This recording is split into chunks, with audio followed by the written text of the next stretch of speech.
کوئی بزرگ تھے، ان سے ان کے چاہنے والوں نے سوال کیا کہ فلاں عابد، اس کے بارے میں لوگ کوئی اچھی بات نہیں کرتے، طعنہ زنی کرتے ہیں، ان پہ بات کرتے ہیں، آپ ان کے بارے میں کیا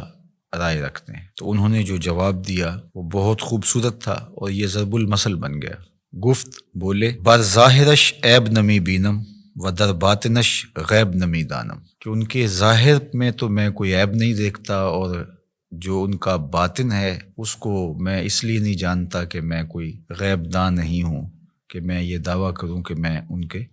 اندر کو دیکھتا ہوں۔ فرماتے ہیں کہ جس شخص نے پارساؤں والا لباس پہنا ہو تو اس کو تو پارسا ہی سمجھ، چونکہ ظاہر کے مطابق تمہیں گمان رکھنے کا حکم دیا گیا ہے۔ تجھے کھودنے کی، کریدنے کی اور اس کے معاملات میں گہرا غور و تفحص کرنے کی ضرورت نہیں ہے، اس لیے کہ جو محتسب ہوتا ہے اس کو گھر کی تلاشی نہیں لینی ہوتی، وہ تو جو چیز سامنے آتی ہے اس کے مطابق ہی اس کا احتساب کرتا ہے۔ تو اگر یہ ہمارے رویے اور ہمارا طرز زندگی اور ہمارا انداز معاشرت اس طرز پر آ جائے جو ہمارے بزرگوں کا طریق تھا کہ لوگوں کا جو ظاہر ہے اس کے مطابق ہی ہم ان پر کوئی حکم لگائیں، اور ہمیں لوگوں کے اندر اتر کے اور لوگوں کی ٹو میں جا کے گہری تفتیش کرنا اور لوگوں کو کریدنا، یہ تو بتایا ہی نہیں گیا۔ لا تجسسوا، ہمیں تو یہ کہا گیا ہے کہ تم جاسوسی نہ کرو۔ تو آج ہمارے جو رویے ہیں وہ بالکل اس کے برعکس ہیں، ہم وہاں تک اتر جاتے ہیں لوگوں کے حوالے سے اور بدگمانیوں کو پھر پالتے ہیں، اور پھر ان بدگمانیوں کے مطابق اپنا ذہن بنا لیتے ہیں اور پھر باقاعدہ اس کو آگے منتقل کر دیتے ہیں۔ تو بعض اوقات ہمارے غلط اندازے کی وجہ سے کسی شخص کی تصویر معاشرے میں ایسی چلی جاتی ہے جو کہ اس کی حقیقی تصویر نہیں ہوتی۔ اگر وہ برا ہے بھی، اس کی عادات میں اور اس کے رویوں میں، اس کے طرز زندگی میں وہ چیز ہمیں دکھائی نہیں دے رہی،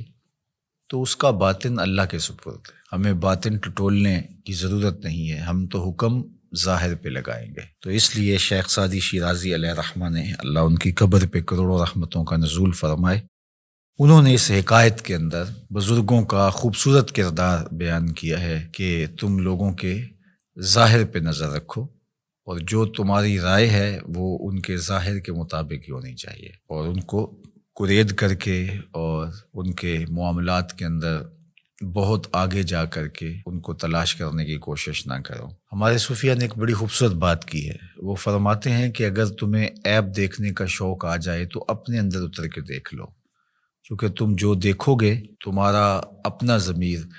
اس کی نفی بھی کر سکے گا اور اس کا اثبات بھی کر سکے گا، اور اگر تمہیں خوبی دیکھنے کا شوق ہے تو وہ دوسروں کے اندر دیکھو، دوسروں کے اندر خوبیاں دیکھو گے تو ان کے بارے میں تمہارا گمان اچھا ہوگا جس سے تم اجر پاؤ گے، اپنی خوبیاں دیکھنے لگو گے تو تکبر پیدا ہوگا، ریا پیدا ہوگی، اوروں کی خوبیوں سے ان کے بارے میں حسن ظن پیدا ہوگا جو نیکی ہے۔ تو جب خوبیاں دیکھنا چاہو تو پھر اوروں کی خوبیاں دیکھنے کی کوشش کرو، اور جب عیب ڈھونڈنے کا شوق آ جائے، تمہارے مزاج میں ہے کہ ہم نے کوئی عیب ہی تلاش کرنے ہیں، تو پھر اپنے اندر اتر کے